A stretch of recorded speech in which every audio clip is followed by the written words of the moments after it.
on Facebook na ang video ng isang super obedient at super cute na Jack Russell na gusto akong halikan. Yes. Named Milo, who can resist watching it kung ganito ko naman talaga siya ka-cute. Okay, para po sa mga gusto po magpaturo ng online dog tricks, nandito po ulit kami ni Milo. Wabras ko! Kalinga! Sit! Lie down! Play dead! Bang! Bang! Roll over! Appear! Appear! Appear! Massage mo si Papa! Massage! Massage! Galing! Up! Up! Sit! Sit pretty! Stay! Please! Pray! Pray! Pray! Halika! On the wall! On the wall! Oh! At syempre, kung na-impress tayo, ang usual Mars of the Hour segment natin ibibigay natin sa ating Mutt of the Hour. Let's meet Milo and his trainer, Tristan Huertas. Hi, Hello po ma'am, good magandang hapon po. evening. Yes po. Wow, Hello po. ang saya. Ikaw lahat ang nagturo sa kanya nun? Yes po ma'am, opo. Ilan taon na si Milo ngayon? 2 years and 7 months na po si Milo. Baby pa. Kailan mo siya stinart na i-train? 2 months po, nung 2 months po siya. Parang halos baby pa siya. Kailangan ba ganun talaga kaaga mag-train para mas Nagkataon madali lang po nilang- na nanaginip po kasi ako na may aso ko. Nanood ako ng The Mask kay Jim Carrey. Oo. Tapos kinabukasan gusto ko bumili ng Jack Russell kasi nauutusan doon sa movie yung Jack Russell na kumuha ng susi, kumuha ng mga gamit. So yun yung naging inspiration namin kaya naging Milo yung name niya. Tapos doon, nung pagkabili namin, tinrain na namin siya. Oh, galing. Opo. Meron ka na ba experience na mag-train ng aso before? Wala po talaga. Oh, Talaga? siya po yung first dog ko kaya sobrang mahal ko tong aso na to. First dog pa man din. So you're not a trainer, you just Hindi po talaga ako pet trainer. mo lang Opo. talaga to, tapos gusto mo lang siyang matuto ng tricks. Opo.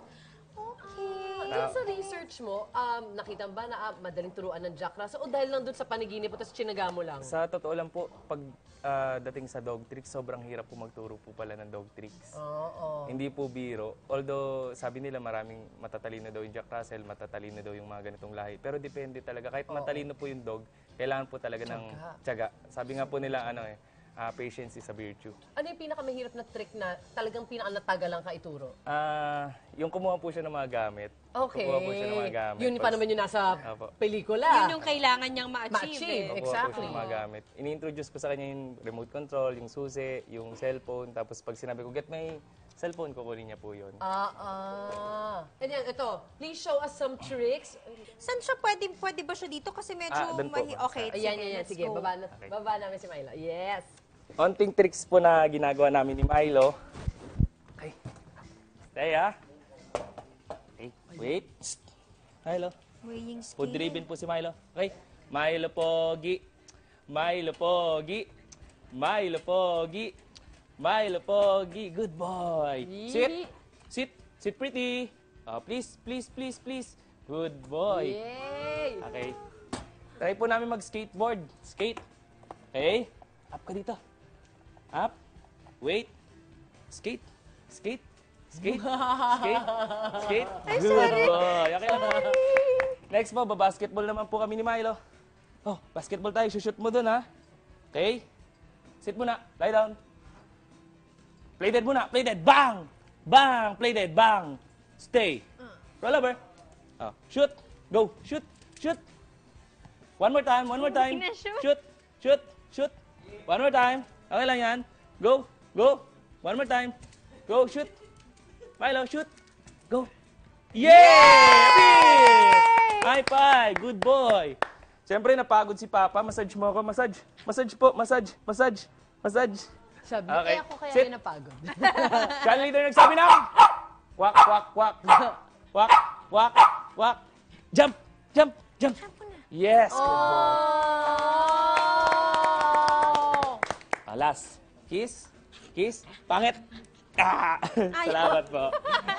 Cute! Ayan. Jump na, jump. Jump na dito, jump. Ayan. Tinawag mo daw kasi siya ng pangit, medyo nagdamdam Na-hurt siya. siya ng konti. Oo. Alam mo, nakakatuwa ka, Tristan, kasi pag nagtitrick siya, parang nagugulat ka pa rin. Ang galing mo Yung parang Diba? Kasi parang feeling ko it also depends on their mood. Meron bang times na tinatry mo siyang pag-dex, parang, I don't wanna do it. Kailangan po talaga ng matinding focus po, tapos tiyaga, tapos onting pagmamahal sa aso. Tinitingnan ko rin siya kung drain out na talaga yung energy niya. Yun talaga. Yung pagka... Oo, wala na Ay, talaga sa opo. mood. Di na talaga Magpapahinga kaya. po talaga kami. Tsaka ako rin po, kasi malaking factor po yung bilang owner, yung energy ko mapapasa ko sa kanya. Oo. Kaya ganun din siya ka-excited. Oo. So dapat kailangan po kontrolado nyo rin po yun para mapasunod yung aso. Actually nga, pag tinitrain mo siya, para lang kayo naglalaro. Opo, Diba? opo, Kasi opo. ikaw din, oh, galing-galing mo gumagano. Kaya siya parang nagagalak din siya. Nagkakaroon din ako minsan ng goosebumps kasi bilis niya matuto. Kasi yung tiwala ko sa aso, tapos tiwala niya sa akin nagsama. Kaya malaking factor po yun para maturuan natin yung mga dog. Pagkatiwalaan lang po natin yung aso, hindi sila nakakaintindi ng salita ng tao, na-imprint po sa utak nila. Kailangan lang po talaga ng tiyaga lang po talaga. Tapos paulit-ulit hanggang ma-imprint sa kanila yung sit, lie down, stay calm. Oo. No. At saka I think it's the love. Kasi Oo, they nakikita trust niya. you because they know na mahal mo kasi sila. Eh yan pa yes. naman parang walang kapalit ang pagmamahal nila. Tsaka po, isang pinakamalaking factor, hindi po kailangan tayo manakit ng aso or Para pasunodin. pasunurin sila kasi negative reinforcement po yun. Yes. Yung ginagawa po namin ni Milo, positive reinforcement, na siyang malaking modelo po, role model po sa mga dog owners na katulad ko, na nasa bahay lang. Ayun. Galing. Maraming salamat po. Ay, yung anak niya, balak mo din bang i-train? Tinitrain ko po sila. Actually, meron kaming 13 dogs, tapos nagtitrain na rin po ako ng aso. Inaaral ko na yung mga behavior nila, inaaral ko na rin po yung, na marami na rin po ako nahawakan na iba't ibang aso. Oh, hindi lang basta dog training ang ginagawa mo, parang more on parang getting to know each and every dog's personality. Yes po, mama po. At nag-umpisa yan kay Milo. Yes po, mama po. Kaya malaking bagay po talaga sa akin si Milo. O yung mga gusto magpa-train din ng mga aso, how did they get in touch with you? Add nyo lang po kami sa page namin, Milo and Friends. Meron na po kami 24,000 followers and likers. Nagpapasalamat po kami. Tapos, tawagan nyo lang po kami sa landline na 213-3359. Oh, Tutulungan ko po kayo mapabehave yung mga aso nyo. Tuturuan ko po kayo maging leader po sa mga aso ninyo. Galing. All in all, makontrol natin yung pagiging aso nila. Okay, Ganda. nice one. Thank you! Thank you, Tristan. At syempre, may gift kami para sa iyo. Ay, maraming salamat po. Pa-thank Malaking you lang tulong po. namin galing sa Opo. Mars. Thank you sa pagbisita nyo ni Milo sa amin. Thank you, Milo!